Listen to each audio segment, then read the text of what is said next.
इलाके में से एक है जहां पर शहर के सबसे रईस लोगों के बंगले बने हुए हैं। इन्हीं बंगलों के बीच है जितेश का बंगला, जहां वो अपनी पत्नी, बेटे और गांव की बहू के साथ रहते हैं। जितेश का बंगला सभी बंगलों से अलग है क्योंकि उसके बंगले के सामने एक गार्डन है जो गांव के आंगन जैसा लगता है, जहां कोने में लकड़ियां, कंडे और मिट्टी का चूल्हा बना हुआ है। जितेश के बंगले के बगल में ही अभय का बंगला भी है। अपने बंगले की बालकनी में खड़ा अभय अपनी पत्नी वंदना के साथ कॉफी पी रहा है। तभी उन दोनों के कानों से भोजपुरी गाने का तेज शोर टकराता है। ये कौन सा गाना है और कौन फुल वॉल्यूम में ऐसा गाना सुन रहा है? मेरा तो सिर फटा जा रहा है। मीनाक्षी है। जब से ये गांव की बहू यहाँ आई है, मोहल्ले की शांति भंग हो गई है। इसे पॉश कॉलोनी में रहने का जरा भी तमीज नहीं है। जब से मीनाक्षी यहाँ आई है तब से हम सबका जीना हराम कर रखा है। आज तो उसे समझाना ही पड़ेगा कि अपना नॉइज वॉल्यूम बंद करे और हमें शांति से जीने दे। रहने दो, कॉलोनी वाले बोल बोल कर थक गए हैं, लेकिन ना ही मीनाक्षी समझती है और ना ही उसके घर वाले। गांव के लोगों से उम्मीद भी क्या ही की जा सकती है। वंदना अभय का हाथ पकड़कर उसे घर के अंदर ले जाती है। उस समय मीनाक्षी फुल वॉल्यूम में भोजपुरी गाना सुनती हुई अपने बंगलों के गार्डन में झाड़ू लगा रही थी। गार्डन की साफ सफाई करने के बाद मीनाक्षी मिट्टी के चूल्हे में लकड़ी और उपले रखकर आग जलाती है, जिससे धुआं उठता है जो पूरे मोहल्ले में फैलता है। धुआं आभा और विनय के बंगला के अंदर भी पहुंचता है, जिसे रोकने के लिए वो दोनों अपने बंगलों की खिड़कियां और दरवाजे बंद करके हॉल के सोफे पर जाकर बैठ जाते हैं। बहुत तो हो गया, अब मैं और नहीं झेल सकती। अब तो हद हो गई, पहले शोर अब ये धुआं। अब तो इसका ये रोज का हो गया है। परेशान कर रखा है जितेश की गांव वाली बहू ने। आज जाकर उसे समझाना ही पड़ेगा। ये क्या तमाशा है, इतनी पॉश कॉलोनी को भिंडी बाजार बनाकर रख दिया है। विनय और आभा जितेश के घर जाने के लिए अपने घर से निकलते हैं।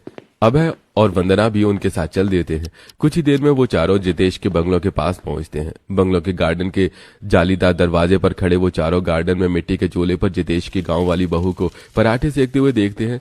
तभी वहां जितेश आता है और दरवाजा खोलता है।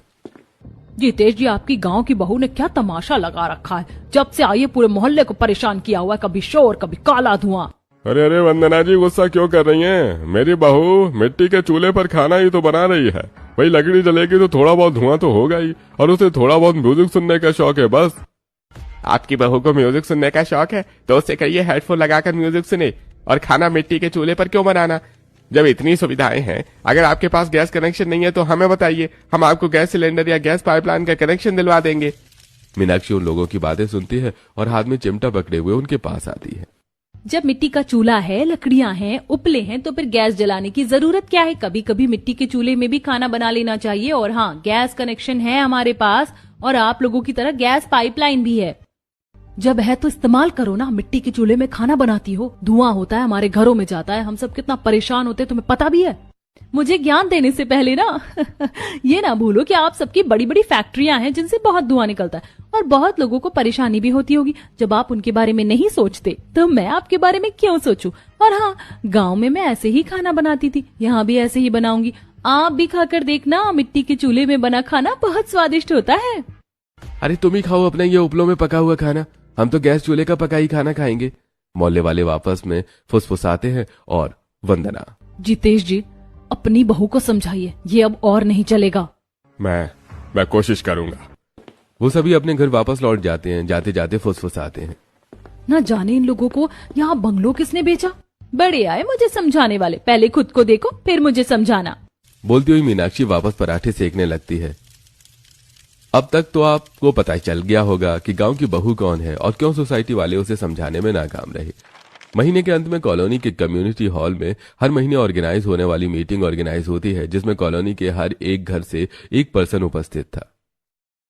भाई, जैसा कि आप सब जानते हैं, ईरान यूएसए वॉर की वजह से जो हमारे देश में हालात बने हैं, उससे गैस की किल्लत हो सकती है। हमें इस परेशानी से बचने का तरीका ढूंढना होगा। गैस की किल्लत? ये शब्द इस सोसाइटी वालों के लिए बेईमानी है भाई।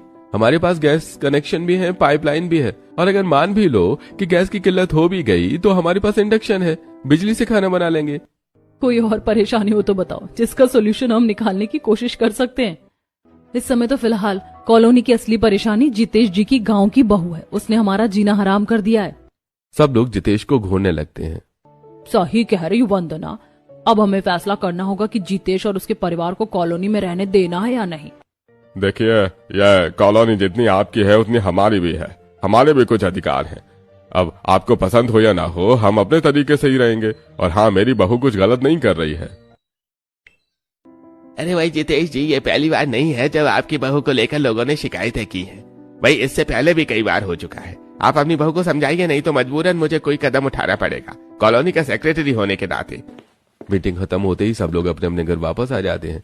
जितेश भी उदास होकर अपने घर की ओर चल पड़ता है। वो घर पहुंचकर बालकनी में रखी रिलैक्सिंग चेयर पर बैठ जाता है। तभी उसकी गांव वाली बहू मीनाक्षी अपनी सास राधा के साथ चाय लेकर उसके पास आती है और उसका उदास चेहरा देखती है। पापा जी, आप उदास क्यों हैं? आप तो मीटिंग में गए थे ना, वहाँ किसी ने कुछ कहा है क्या? मीटिंग में जो कुछ भी हुआ जितेश वो मीनाक्षी को बताता है। अरे पता नहीं बहू, मुझे चिंता किस बात की करनी चाहिए। आने वाले समय में गैस की जो किल्लत हो सकती है उस बात की, या जो कॉलोनी वाले कहते हैं इस बात की। पापा जी, ऐसा लगता है कि इस कॉलोनी के लोगों ने कभी भी मिट्टी के चूल्हे में बना खाना नहीं खाया होगा, तभी वो ऐसी बातें करते हैं। और आपको किसी भी बात की चिंता करने की जरूरत नहीं है, मैं हूँ ना, सब संभाल लूंगी। बहू, तुम गांव की हो ना, इसके लिए तुम्हारे तौर तरीके से इन लोगों को पसंद नहीं आ रहे हैं। मम्मी जी, मैं अपने आप को नहीं बदलूंगी, मैं गांव की हूँ तो ये लोग मुझे कम ना समझे। मैं हर मुसीबत का सामना करना जानती हूँ, मेरे हाथ रोटियां गोल बनाना भी जानते हैं और लठ उठाकर लड़ना भी। शांत हो जाओ बहू, ऐसी नौबत नहीं आएगी। मीनाक्षी अपने सास ससुर का सपोर्ट पाकर शहर के बंगलों में भी वैसे ही रहती जैसे अपने गांव में रहती। मीनाक्षी ने शहर के एक बड़े मंदिर जहां गौशाला भी थी, वहां के पुजारी से बात करके गोबर की व्यवस्था कर ली थी। वो रोज वहां से गोबर लाती और गार्डन में लगे तुलसी के पौधे के आसपास और मिट्टी का चूल्हा लीपती और बचे हुए गोबर के उपले बना लेती। मीनाक्षी के बंगलों के पास से गुजर रही रईस औरतें जब भी उसे ऐसा करते देखती तो उसका मजाक उड़ाती। उस दिन वंदना और दीपिका ने अपना काम किया। मीनाक्षी के यहाँ आने से पहले बच्चों को गर्मी की छुट्टियों में गांव भेजना पड़ता था ताकि वो अपनी संस्कृति से जुड़े रहें, और अब तो गांव का पूरा माहौल हमें यही मिल रहा है। मिट्टी के चूल्हे में खाना बनाना, गोबर से लीपना, उपले, लकड़ी, पूरा गांव का माहौल है। अरे नहीं दीपिका, अभी कुएं की कमी है, फिर फुल गांव की वाइब आएगी। मीनाक्षी उनकी बातें सुनकर मुस्कुराती है और मैं तो गाय भी पालने वाली हूँ, फिर आप मुझे दूध दूते भी देखना। फिर आपके बच्चे देखेंगे कि गांव के लोग गाय की सेवा कैसे करते हैं और दूध कैसे दूते हैं। मीनाक्षी के पास हर बात का जवाब होता था, लेकिन हाँ, उसकी बात का जवाब हर किसी के पास नहीं होता था। वो दोनों मीनाक्षी का जवाब सुनकर वहां से अपना मुंह बनाकर चली जाती हैं। कॉलोनी की हर एक घर की अलग ही कहानी थी। कुछ दिनों बाद अपने बंगलों के किचन में सुबह का नाश्ता बना रही दीपिका पास खड़ी अपनी सास बिंदु से, मम्मी जी, वैसे हमारे पास गैस पाइपलाइन का कनेक्शन तो है, लेकिन खाली सिलेंडर भी भरवा लेना चाहिए। क्या पता आने वाला समय कैसा हो। हम लॉकडाउन से गुजर चुके हैं तो हमें बीते समय से सीख लेकर आने वाले समय के लिए तैयार रहना चाहिए। तुम चिंता मत करो बहू, मैंने 10 दिन पहले सिलेंडर का नंबर लगा दिया था। एजेंसी में फोन करके पूछती हूँ कि सिलेंडर अब तक आया क्यों नहीं। बिंदु 3-4 बार गैस एजेंसी का नंबर डायल करती है, लेकिन कोई भी कॉल रिसीव नहीं करता। एजेंसी वाला फोन क्यों नहीं उठा रहा। बिंदु हॉल में बैठे अपने पति रवि के पास जाती है और देखो ना रवि बेटा, सिलेंडर का नंबर लगाया, आज पूरे 10 दिन हो गए लेकिन सिलेंडर अभी तक नहीं आया और एजेंसी वाला भी फोन नहीं उठा रहा। तुम एक काम करो, तुम ही जाकर एजेंसी से सिलेंडर ले आओ। रवि खाली गैस सिलेंडर कार की डिक्की में रखकर गैस एजेंसी पहुंच जाता है। वहां पहुंचकर देखता है कि बहुत सारे लोग खाली गैस सिलेंडर लिए काफी लंबी लाइन लगाकर खड़े हैं। कुछ लोगों की भीड़ सिलेंडर से भरे ट्रक के पास जमा है। एजेंसी के लोग उन्हें समझाने की कोशिश कर रहे हैं। अरे भाई भैया, बात समझो, सिलेंडर उसे ही मिलेगा जिसका कनेक्शन है, ब्लैक में नहीं मिल रही है किसी को। रवि कार पार करके भोला के पास जाता है और भैया, नंबर लगाए 10 दिन हो गए हैं, फिर भी सिलेंडर क्यों नहीं आया। अरे भैया, गैस की बहुत किल्लत है। जब से ये खबर फैली है कि गैस की कमी हो सकती है, तब से रसूखदार लोगों ने तो 100 सिलेंडर तक स्टॉक कर लिए हैं। भाई आम जनता को सिलेंडर मिल ही नहीं रहे हैं। अगर आपका कनेक्शन है तो इस बार तो आपको सिलेंडर मिल जाएगा, फिर अगली बार पता नहीं कब मिलेगा भी या नहीं। रवि कार से खाली सिलेंडर निकालकर ट्रक के पास लाकर रखता है। रवि के फोन में गैस एजेंसी का ओटीपी चेक करके ही भोला उसे भरा सिलेंडर देता है। रवि वहां जमा भीड़ को देखता है और अरे बड़ी से बड़ी किल्लत में हम जैसे अमीरों को सरवाइव कर सकते हैं, हमारा बेचारा गरीब खाता है। भाई इस बार अमीरी गरीबी कुछ नहीं है, गैस की किल्लत सबके लिए बराबर होगी और सबका इम्तिहान एक जैसा लेगी। भोला की बात सुनकर रवि भरा हुआ सिलेंडर कार की डिक्की में रखकर वापस घर लौट आता है। आने वाले समय में गैस की किल्लत हो सकती है, ये बात मीनाक्षी के घर वालों को भी पता चलती है। एक दिन निवेदिता अपने पेट डॉग को घुमाते हुए मीनाक्षी के बंगलों के पास गुजरती है। मीनाक्षी गार्डन में खड़ी उसे देखकर उसके पास जाती है और काकी, तुम्हें पता है गैस की किल्लत होने वाली है, सिलेंडर भरवा लेना। हमें गैस भरवाने की जरूरत नहीं है, हमारे यहाँ पाइपलाइन से गैस आती है। एंड डोंट कॉल मी काकी, call me Mrs Nivedita. Nivedita वहां से आगे बढ़ जाती है। मीनाक्षी की तरह उसका ससुर जितेश भी मोहल्ले में जिसे भी देखता उसे आगाह करने की कोशिश करता। जितेश उस दिन क्लब हाउस जाता है और वहां पत्ते खेल रहे अभय, विनय और रोहित से। देखिए सिलेंडर भरवा लिया ना, आने वाले समय में गैस की किल्लत हो सकती है। अरे होने दो, गैस की किल्लत, हमारे घरों में इंडक्शन है, बिजली की किल्लत तो नहीं होगी ना। अरे हम इंडक्शन से खाना बना लेंगे, तुम अपना देखो, तुम कैसे खाना बनाओगे। अरे भाई मेरे यहाँ भी खाना बन जाएगा, मेरी गांव की बहू है, वो मिट्टी के चूल्हे में खाना बनाना जानती है। लगता है पूरी कॉलोनी धुआं धुआं करोगे आप लोग। हमारी पिछली वार्निंग नजरअंदाज करने या हल्के में लेने की कोशिश मत करना, अगर ऐसा हुआ तो क्या हो सकता है वो ध्यान में रखना। जितेश क्लब हाउस से वापस घर लौट जाता है और सोसाइटी के सेक्रेटरी रोहित की बातों को नजरअंदाज करके अपने पूरे परिवार के साथ आने वाली क्राइसिस का सामना करने की तैयारी में जुट जाता है। मीनाक्षी के साथ मिलकर वो गार्डन में भट्टी खोदता है। फिर मीनाक्षी अपने पति धर्मेंद्र के साथ कॉलोनी के सूखे पेड़ों को काटकर लकड़ियां जमा करती है और गीली मिट्टी से चूल्हे मजबूत करके गोबर से लीपती है। ऐसा करते हुए अपने अपने बंगलों की बालकनी में खड़ी आभा और वंदना मीनाक्षी को देखती हैं और पता नहीं कैसे मीनाक्षी गोबर में हाथ खराब कर लेती, गीली मिट्टी कैसे उठा लेती, मुझे तो देख कर ही घिनाती है। मुझसे तो ये काम भी ना हो, चाहे मैं भूखी मर जाऊं, लेकिन मैं मिट्टी से चूल्हा कभी ना बनाऊं, गोबर से हाथ कभी ना गंदे करूं।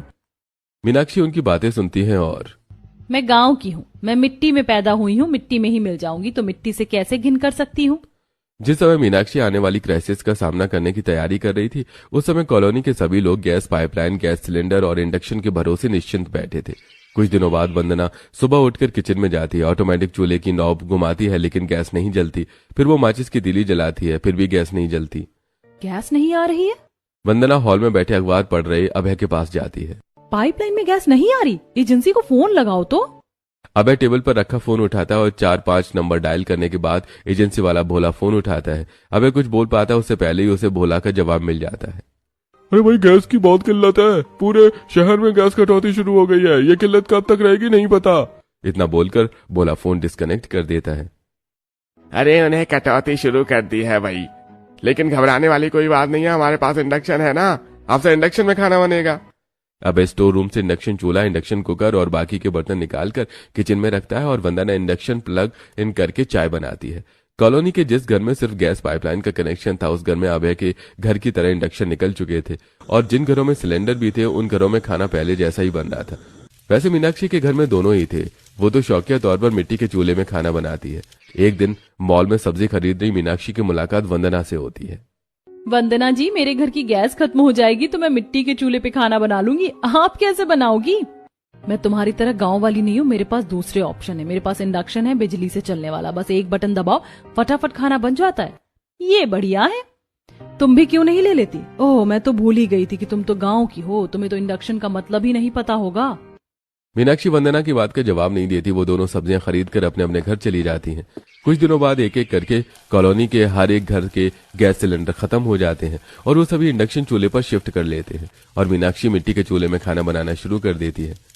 एक सुबह कॉलोनी के सभी किचन्स की तरह रोहित के बंगलों के किचन में भी उसकी पत्नी कल्पना इंडक्शन चूल्हे में चाय बना रही थी। तभी अचानक पूरी कॉलोनी की लाइट कट जाती है और इंडक्शन बंद हो जाते हैं। कल्पना भागकर वॉशरूम में ब्रश कर रहे रोहित के पास जाती है। बिजली विभाग को फोन लगाओ, पता करो लाइट क्यों कटी है और कब तक आएगी।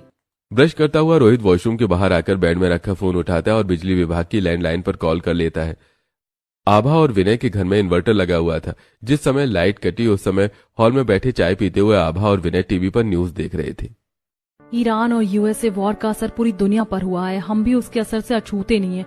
पहले गैस की किल्लत और अब कोयले की कमी। कोयले की कमी की वजह से बिजली उत्पादन में भारी कमी आई है, जिस वजह से देश भर में बिजली कटौती शुरू हो गई है। देशवासियों को आगे चलकर ज्यादा परेशान न होना पड़े, इसीलिए जरूरी कदम उठाया गया है। अरे तो इस वजह से बिजली कटी है।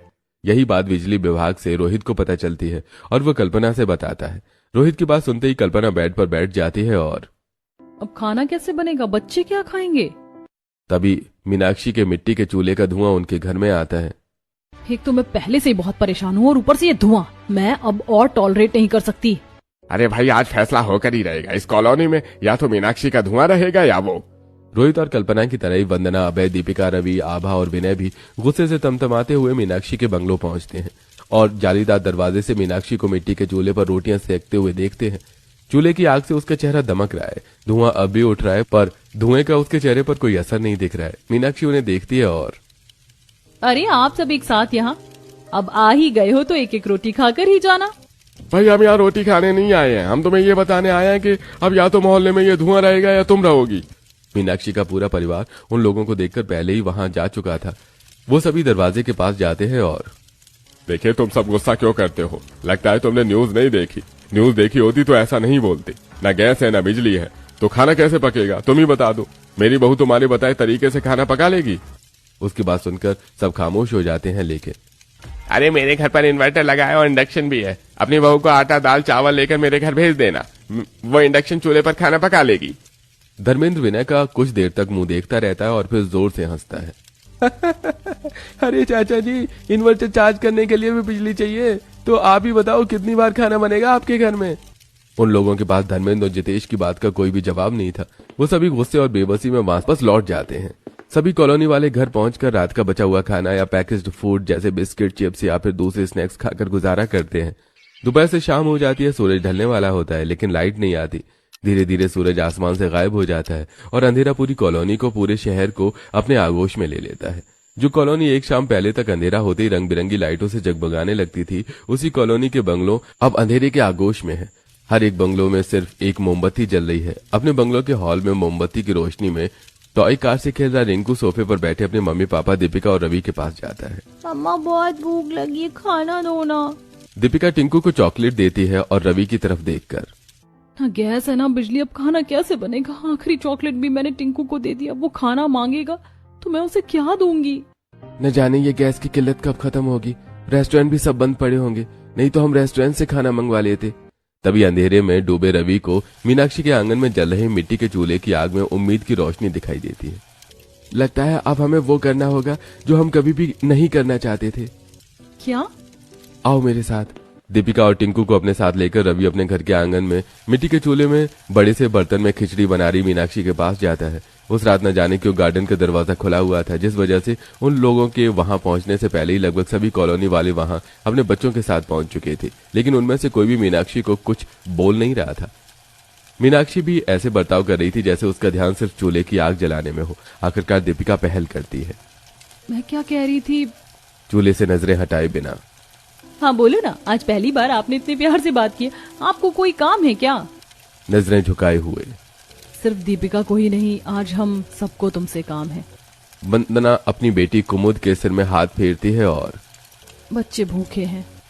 मीनाक्षी उठती है, सबकी आंखों में देखती है। जिन आंखों में पहले वो खुद के लिए गुस्सा और नफरत देखती थी, आज उन्हीं आंखों में उसे बेबसी और निराशा के बीच छुपी उम्मीद की किरण दिखती है। मीनाक्षी मुस्कुराती है और अपने दोनों हाथ साफ करके, हाँ जानती हूँ, इसीलिए तो इतनी ज्यादा खिचड़ी बना रही हूँ। मेरे होते हुए कोई भी भूखा कैसे रह सकता है? जो लोग कभी फर्श पर नहीं बैठे वो सभी गार्डन की घास में बैठते हैं और खिचड़ी पक जाने के बाद मीनाक्षी सबको पत्तल में परोस कर खिचड़ी खिलाती है। खिचड़ी परोसने में मीनाक्षी के सास ससुर और पति भी उसकी मदद करते हैं। पेट भर खा लेने के बाद, मीनाक्षी तुम्हारा बहुत बहुत धन्यवाद, तुमने खाना खिलाया, नहीं तो बच्चों का क्या होता। आप सब गांव की बहू के घर आए थे, भला भूखे कैसे रह सकते थे? गांव में हमें सिखाया जाता है कि घर में आया मेहमान, साधु या कोई भी भूखे पेट नहीं रहना चाहिए। दीपिका मीनाक्षी को गले से लगा लेती है। आज हमें पहली बार पता चला कि गांव के लोग कभी किसी को निराश नहीं करते। आज से पहले सभी कॉलोनी वाले तुम्हें परेशानी की वजह मानते थे। हम सब मानते थे कि मोहल्ला तुम्हारी वजह से अशांत है, लेकिन आज तुमने सभी की भूख शांत करके ये बता दिया कि तुम अशांति नहीं बल्कि शांति हो। अपनी तारीफ सुनकर मीनाक्षी मुस्कुरा देती है। उसके मुस्कुराते ही लाइट आ जाती है और पूरा मोहल्ला रोशनी से जगमगा उठता है। चलो चलो जल्दी से कुछ खाने को बना लेते हैं, क्या पता लाइट कब तक रहेगी, और फोन भी तो चार्ज करना है। सब लोग अपने अपने घर लौट जाते हैं। मीनाक्षी बची हुई खिचड़ी लेकर हॉल में पहुंच जाती है। पूरा परिवार मिलकर एक साथ खिचड़ी खाने लगता है। आज मैंने 20 लोगों को खाना खिलाया। कितना अच्छा लगता है ना, भूखों को खाना खिलाकर मन को शांति मिलती है। हाँ बहू, मन को शांति तो मिलती है, लेकिन रसोई भंडार पर भी ध्यान देते रहना। सिर्फ कुछ दिनों का राशन ही बचा है, कहीं ऐसा ना हो कि मन को शांति तो मिल जाए और पेट अशांत हो जाए। ऐसा नहीं होगा मम्मी जी, आप चिंता मत कीजिए। अब लाइट आ गई है तो सब लोग इंडक्शन में खाना बना लेंगे। अपने घर के किचन में पहुंचकर सभी औरतें इंडक्शन प्लग इन करती हैं, लेकिन इंडक्शन लोड नहीं लेता। अपने किचन में खड़ी इंडक्शन को निहार रही निवेदिता, हाथ तो आया लेकिन मुंह नहीं लगा। बिजली का लोड इतना कम है कि इंडक्शन ऑन ही नहीं हो रहा। कोई बात नहीं, जब तक ये प्रॉब्लम है, प्रॉब्लम का सॉल्यूशन है ना मीनाक्षी। अगले 2 दिनों तक सभी कॉलोनी वाले तीनों टाइम मीनाक्षी के यहाँ ही खाना खाते हैं। लेकिन जब वो सभी रात को खाना खाकर अपने अपने घर चले जाते हैं तो हॉल में बैठे खाना खा रही मीनाक्षी के सभी घर वाले, आज फिर कॉलोनी में कोई भूखा नहीं सोएगा। बहू, अगर ऐसे ही तो मोहल्ले वालों को खाना खिलाती रही ना तो एक दिन हमें भूखा जरूर रहना पड़ेगा। तो क्या करूं मम्मी जी, मैं लोगों को भूखा नहीं देख सकती। बहू, तुम्हारा कहना भी सही है, लेकिन हमारे पास भी तो रिसोर्सेज लिमिटेड हैं। लकड़ियां, कंडे, अनाज एक न एक दिन खत्म हो जाएगा। फिर हम उसी नाव पर सवार हो जाएंगे जिस नाव पर इस समय कॉलोनी वाले सवार हैं। तो फिर मुझे क्या करना चाहिए? मीनाक्षी, आज की दुनिया में फ्री कुछ भी नहीं मिलता। तुम जो कर रही हो करती रहो, बस अपना तरीका बदल दो। कैसा तरीका? तुम आप लोगों से कहो कि वो अपने घर से अनाज और सब्जियां लाएं, तब तुम्हें उन्हें खाना बनाकर दोगी और बदले में कुछ पैसे लेना। इस तरह हमें नुकसान भी नहीं होगा और लोग भूखे भी नहीं रहेंगे। अरे वाह, ऐसे तो मेरा नया कारोबार शुरू हो जाएगा। मीनाक्षी पूरी रात जागकर आंगन में 3 भट्टियां और खोदती है और सुबह होने पर यह सोच सोचकर परेशान होती है कि आखिर मैं लोगों से पैसे कैसे मांगूंगी? लोग क्या सोचेंगे मेरे बारे में कि गैस की किल्लत में गांव की बहू ने नया व्यापार शुरू कर दिया। मीनाक्षी सोच ही रही थी कि तभी कल्पना अपने साथ दाल, चावल और हरी सब्जियां लेकर उसके पास आती है और मीनाक्षी, आज मैं अपने घर से अनाज और सब्जियां लेकर आई हूँ, तुम मुझे खाना पका कर दे दो और बदले में कुछ पैसे ले लो। आखिर कब तक तुम समाज सेवा करती रहोगी? मैं ये सोच सोचकर परेशान हो रही थी कि अपने व्यापार के बारे में लोगों को कैसे बताऊंगी। आपने तो मेरी सबसे बड़ी मुश्किल हल कर दी। मीनाक्षी कल्पना से दाल, चावल और हरी सब्जियां लेकर फटाफट मिट्टी के चूल्हे में आग जलाकर कुकर में दाल पकने को रखती है। जब तक मीनाक्षी सब्जियां धोकर काटती है तब तक कॉलोनी वालों की भीड़ जमा होने लगती है। मीनाक्षी उन्हें कुछ बोल पाती उससे पहले ही कल्पना बोल पड़ती है। अपना राशन लाओ, सही कीमत चुकाओ और चूल्हे पर बनवाओ। यह क्या है?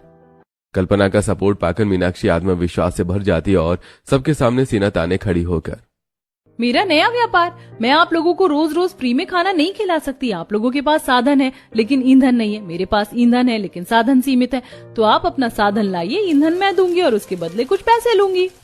ये भी आपदा में अवसर ढूंढने लग गई। चलो चलो, हमें नहीं खाना। गुस्से में वो सभी वापस घर लौट जाते हैं। ये क्या, सब वापस लौट गए? तुम फिक्र मत करो, गैस की किल्लत है, सब वापस लौटेंगे। मीनाक्षी दाल चावल पक जाने के बाद सब्जी पकाने लगती है। उसी समय दीपिका के बंगलों के हॉल में उसका बेटा भूख के मारे फर्श पर लेटते हुए, खाना, मम्मी खाना दो ना। उसके पास बैठे दीपिका और रवि बेबस होकर उसे देखते हैं और हमें मीनाक्षी के पास जाना ही पड़ेगा। दीपिका और रवि अपने घर से दाल और चावल लेकर मीनाक्षी के पास पहुंच जाते हैं। तब तक मीनाक्षी कल्पना का खाना बनाकर उसे घर भेज चुकी थी। मीनाक्षी दाल चावल पकाकर दीपिका से कुछ पैसे लेती है। इस तरह मीनाक्षी का कारोबार चल पड़ता है। शाम होते होते सभी कॉलोनी वाले मीनाक्षी के खाना पकवा चुके थे। काम खत्म होने के बाद मीनाक्षी गुल्लक लेकर हॉल में पहुंचती है और सभी घर वाले मिलकर पैसे गिनते हैं। भाई, आज पहले दिन में ही अच्छी कमाई हुई है। गैस की किल्लत में गांव की बहू का नया व्यापार चल पड़ा। हाँ वो तो है, लेकिन एक बात से मैं बहुत परेशान हुई हूँ। ये लोग बासी सब्जियां लेकर आए थे, छीलने और काटने में काफी समय लगा। मीनाक्षी, तो तुम एक काम क्यों नहीं करती? तुम गांव की हो, तुम्हें सब्जियां उगाना भी आता होगा, तो सब्जियां उगाओ और बेचो। इस तरह मोहल्ले वालों को ताजी सब्जियों का स्वाद भी पता चल जाएगा। अब अपनी असली काबिलियत दिखाने का समय आ गया है। अब मैं सब्जियों का व्यापार भी शुरू करूंगी। मीनाक्षी अगले दिन से ही कॉलोनी वालों को खाना बनाकर देने के साथ साथ गार्डन में खुदाई करके टमाटर, भिंडी, बैंगन और लौकी के बीज बो देती है और मंदिर से लाया हुआ गोबर और खाद डालकर उग रहे पौधों को पोषण भी देती है। मीनाक्षी के सास ससुर उसे सब्जियों के पौधों की रोपाई करते हुए देखते हैं और अरे, पिताजी ने गांव के खेत बेचकर शहर में जमीन ली थी ताकि हमें खेती न करना पड़े, लेकिन हमारी गांव की बहू ने तो यहाँ भी खेती शुरू कर दी। पापा जी, गांव की बहू हूँ, खेती तो करूंगी ही। सही पोषण, समय पर पानी और सही देखरेख मिलने पर सब्जियों के पौधे देखते ही देखते बड़े हो जाते हैं और टमाटर, भिंडी, बैंगन और लौकी से लद जाते हैं। तब भी गैस की किल्लत खत्म नहीं हुई थी। हाँ, लेकिन कॉलोनी वालों को मीनाक्षी से शिकायत जरूर दूर हो गई थी। एक शाम मोहल्ले वाले अपना अनाज और कुछ बासी सब्जियां लेकर मीनाक्षी के गार्डन में आते हैं। तीनों भट्टियां और चूल्हे में आग जलाए बैठी मीनाक्षी, मैंने अब तक आपको दिए हुए अनाज से खाना बनाकर दिया, लेकिन अब मेरे पास कुछ और भी है। अब क्या है तुम्हारे पास? मेरी उगाई हुई ताजी ताजी सब्जियां। आप कहो तो मैं ताजी सब्जियां बनाकर आपको दे सकती हूँ, बदले में आप मुझे उसके कुछ पैसे दे देना। निवेदिता सोचने लगती है, लेकिन तब तक उसके पास खड़ी वंदना, ठीक है, बस सब्जी टेस्टी होनी चाहिए। वंदना की तरह कल्पना और दीपिका भी सब्जियों के लिए हामी भर देती हैं। मीनाक्षी उन सबको आलू बैंगन और टमाटर का बढ़िया सा भरता बनाकर दाल चावल और रोटियों के साथ देती है। वो सभी अपने अपने बंगलों वापस लौट आते हैं और अपने बंगलों के हॉल में बैठे भरता रोटी खा रहे वंदना और अभय। वाह, भरते का स्वाद तो लाजवाब है। गैस का पका खाना खा खा कर हम मिट्टी के चूल्हे में बने खाने का स्वाद ही भूल गए थे। भरता खाकर मुझे अपनी दादी की याद आ गई। वो भी खेत से ताजे बैंगन और टमाटर तोड़ कर लाती थी और जलते उपलों से भूनकर ऐसा भरता बनवाती थी। इन दोनों की तरह ही कल्पना और रोहित भी हॉल में बैठे भरता रोटी खाते हैं और हमें लगता है कि इस आपदा में गांव की बहू ने व्यापार करने का अवसर नहीं ढूंढा, बल्कि हमें अवसर दिया है रुककर ये सोचने का कि हम किस दिशा में जा रहे थे।